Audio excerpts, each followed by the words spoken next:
On this week's episode, we go in search of free.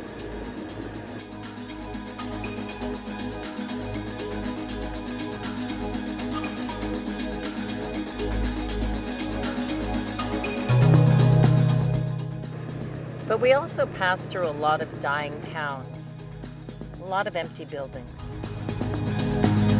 Good morning. I'm trying to block the sun here because see what it does? I'm not that angelic.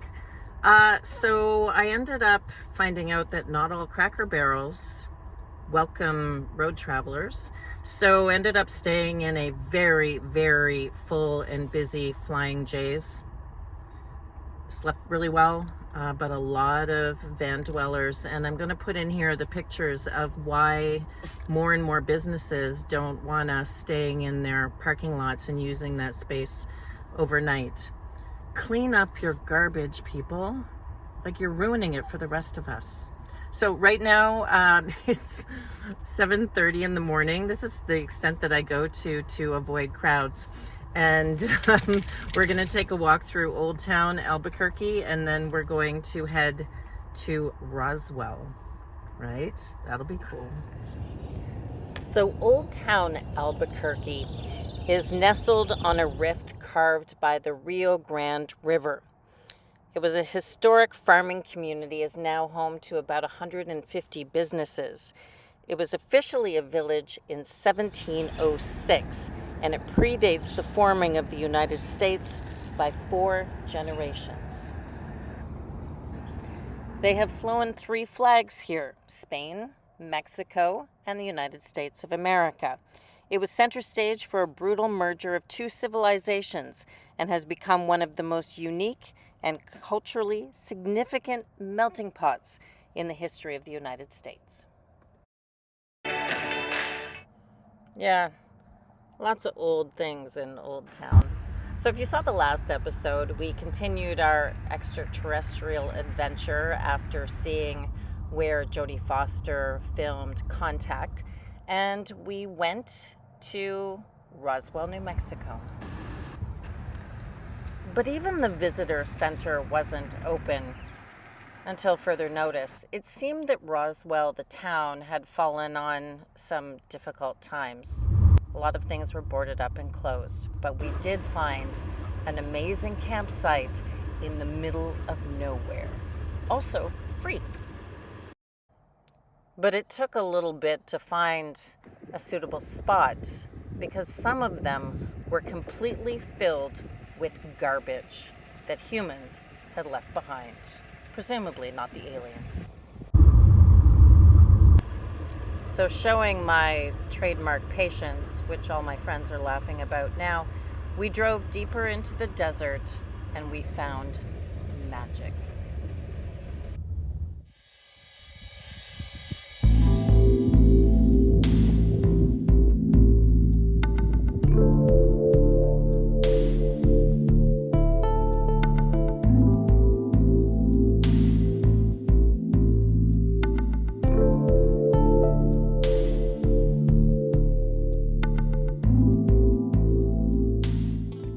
I don't want to say that the aliens came, but we woke up to intense fog. Couldn't see a thing. If I was an alien, that's what I'd do.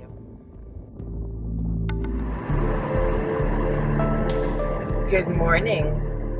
Well, no aliens, but there was some incredible fog overnight. When I woke up, I didn't know what was happening because I couldn't see anything really outside of my vehicle. But beautiful views. Again, this is BLM land as I continue my let's not pay for accommodation path. That's going to end Friday. So this is Wednesday, I think. It's going to end Friday because I am starting a few days with family and a friend, which I did want to talk about, meeting friends on the road, but I did want to finish up talking about Roswell. Downtown, the visitor center was closed. It seemed like a town, I kind of likened it to Niagara Falls in off-season where there's just not a lot going on, but My camping spot, once I found it, was amazing. I'm going to put some pictures in here of how humans are disgusting, because the garbage in some of the sites was just mind-blowing. So that's it. We had a leisurely breakfast of leftover fajitas, cooked up a little differently so that I'm shaking things up. And Buddy's now sound asleep in his harness because we are doing off-leash training, so he got a lot of workout this morning, but there's a lot of cacti around. The one thing I did want to mention, if you're new to van life, is leave your hood open. We had mice last night, and mice like to eat the lining of wires, and they like the warmth of an engine. And so there's all kinds of stuff online if you want to look it up, but there's something called, I think it's called Grandpa Gus, and you spray. They don't like the peppermint. I used biodegradable detergent under there, and then I put my headlamp on a strobe under there because they don't like lights, they don't like strobes, but we did see the mice, so they're around. So take that into consideration. I do know of some people on the road who have lost thousands of dollars in repair work. So we're heading to Lubbock, Texas. We're currently in New Mexico, so we'll be in Texas. And I wanted to talk about friends on the road because I'm going to go meet this friend for the weekend and stay with her at her home. And she designed this glorious shower that I'm pretty excited about and has laundry. And we met with Lulu's Texas Women at Magnolia Beach. Good heavens, I couldn't even tell you when that was. 2 months ago? Maybe. End of October, November, who knows? And we've kept in contact, and so people ask me, like, are you lonely on the road? It's like, no, I meet people all the time, and I am in constant contact with some of the people back home, whether through, text or Facebook. This place had a really good signal, so I was able to get a lot of my work done. I always look at that. It's incredibly important that I be able to do that. Now, I have a Starlink owned by Elon Musk, and I have had that account on suspension for 2 months. So I am able just to run my computer and do YouTube editing through my phone and a hotspot. And when I get home, I will be divesting myself of my Starlink. I don't like Elon Musk, and I think that what he's doing right now, particularly to the Constitution, but also to aid agencies, and I have done some aid work around the world, and it is the way that we spread democracy. So that is a super bad idea, not to mention you're killing people. The people of Sudan, principally today, who are expecting food and aid, and they're not going to get it. So I've been carrying this thing around, which, if you live in an SUV, is it is just big. I don't have the mini, I have the full-size one, and other than my political feelings about Elon Musk, it is just not convenient when, if you have a signal and you get a really good phone package, you just hotspot your computer. So another way to save money, because the Starlink was expensive to buy, they do have a great option where you can suspend your service. So if you're an RVer, you don't have to pay the monthly over the course of the winter or the summer, whichever one you're traveling. But I have had absolutely no problem. I got a Canada-US package on my phone, which is unlimited, and that is way cheaper than having Starlink. So Lubbock, Texas is just a stopover. Oh, there's a cattle ranch.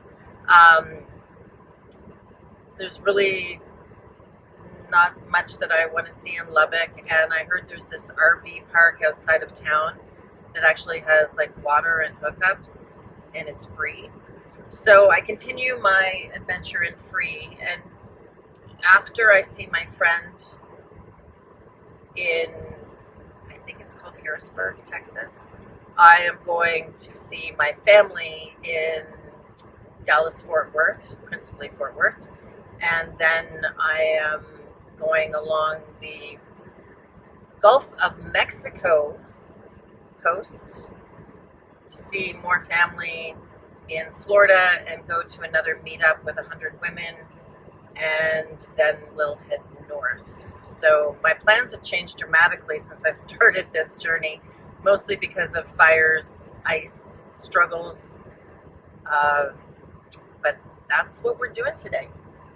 And yeah, I do hope to wash my hair at some point in the near future. Okay. I'll tell you about this free campsite because you can live for free for months on end out here. And you can stay there in many cases for 14 days in a row before you need to move on. So yeah, living rent free. See you later. I just forgot to mention, and I wanted to, about the Starlink.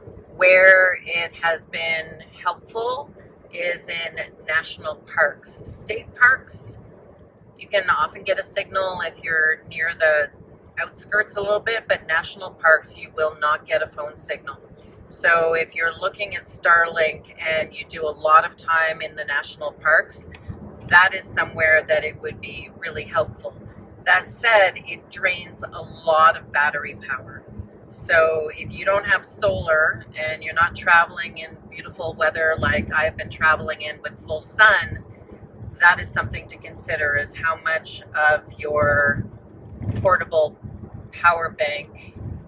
I'm still dealing with the refund one from the company where it melted the thing, but then I bought a new one, if you've seen that episode, and that charges like a hot damn with my new solar panels. It's amazing. And so that's what I run to use my computer. But if you really need a signal and you're in a national park, I don't really see another option other than Starlink. So I just wanted to correct that. Okay, see you again, bye.